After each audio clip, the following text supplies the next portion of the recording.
First, take white bread slices and cut them into your desired shape.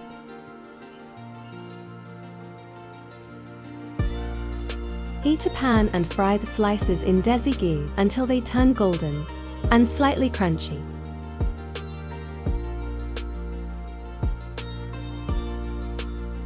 Now, let's prepare the sugar syrup.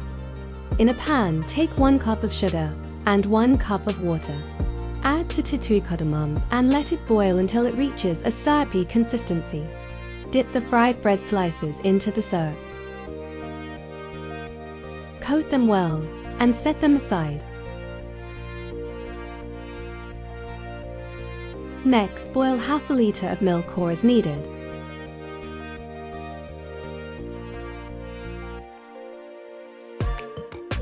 In a separate bowl, mix 2 tablespoons of custard powder with a small quantity of cold milk to make a smooth slurry. Chop some dry fruits of your choice.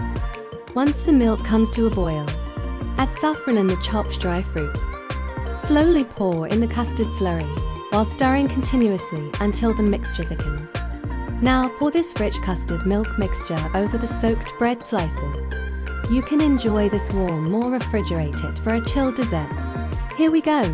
Try this delicious Shahi Tukda and let me know.